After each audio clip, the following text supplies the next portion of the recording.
안녕하세요. 꿈을 이룬 부동산 꿈부입니다. 오늘 사례로 풀어보는 제6회 양도소득세 월간 질의 탑10 알아보겠습니다. 국세청 부동산 납세과에서 발간하였습니다.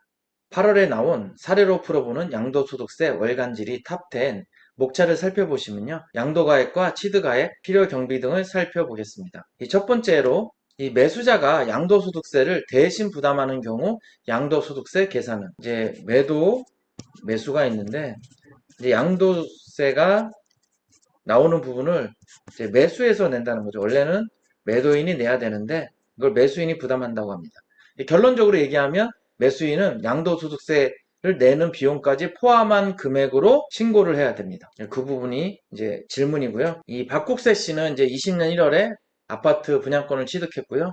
22년 5월에 이제 매매 계약을 하고 22년 6월에 A 분양권을 이제 양도할 계획인 겁니다. 제 경우 분양권 양도 시 양도소득세를 매수자가 부담하기로 약정하였는데 양도소득세 계산은 어떻게 해야 하나요? 양도소득세를 매수자가 부담하기로 약정하고 이를 실제 지급하였을 경우 매수자가 부담한 양도소득세 상당액을 양도가액에 있습니다. 포함합니다. 양도소득세 상당액을 포함한 가액으로 양도가액을 하여 양도소득세를 계산해야 합니다. 이 분양권이 2021년 6월 1일 이후 이 매도분부터는 이 개정된 양도소득세 세금이 1년 미만은 70% 그리고 1년 초과는 60%로 이 양도소득세 가액이 굉장히 많습니다.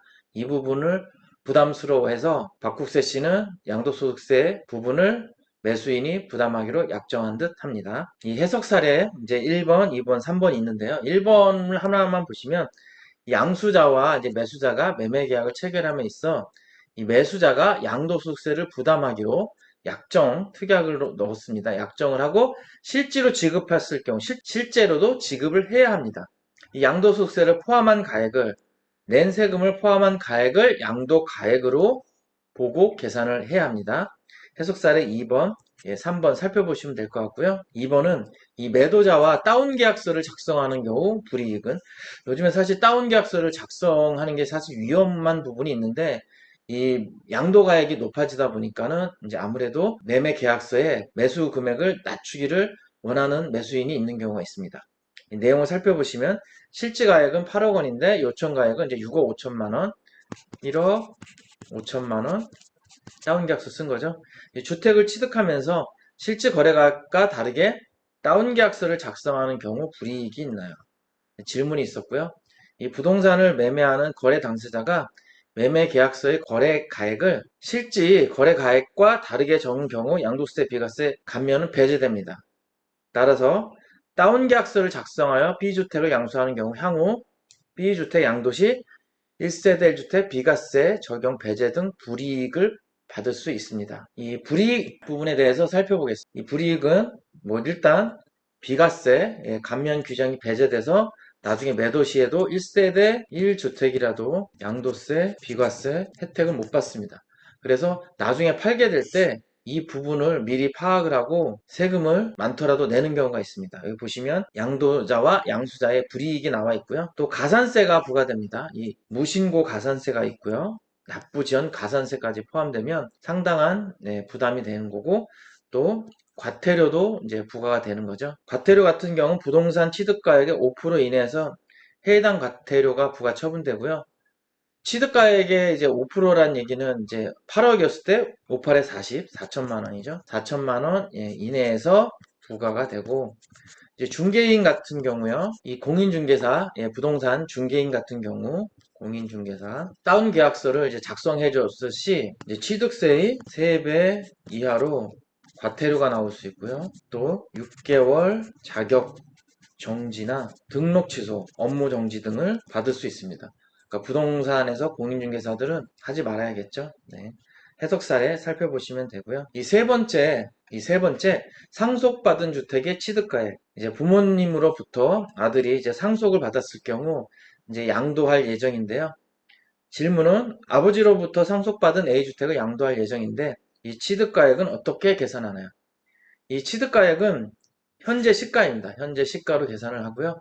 따라서 이 상속일 개시 현재 시가인 8억 원으로 취득가액을 해서 양도소득세를 계산합니다. 이 피상속인이 이 아버님이 만약에 1세대 뭐 1주택이시고 하면 비과세 혜택도 받으실 수 있고요. 6개월 이내 매도 등입니다.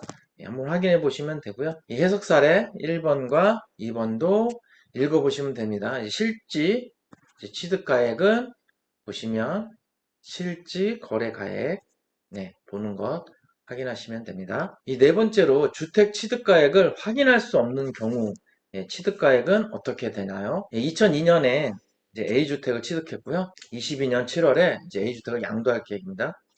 취득한 지 이제 20년이 지난 A 취득가액을 확인할 수 없는 경우죠. 이럴 때 양도소득세 개선 취득가액은 어떻게 하나요? 여기 보시면 이제 순차적으로 있습니다. 1번 첫째는 매매 사례가액이 있고요. 주변. 두 번째는 감정가액이 있을 수 있겠죠. 세 번째는 환산 취득가액 이렇게 순차적으로 있는데 아무래도 이제 1번과 2번은 매매 사례가액을 찾기 어려울 것이고 감정가액도 당연히 그 시점에서 계산하기 어렵습니다. 그래서 보통은 세 번째로 환산 취득가액을 기준으로 하겠죠. 아래 표를 보시면 환산 취득가액은 양도 당시 실질 거래가액 현재 15억에 매도를 할 거고요.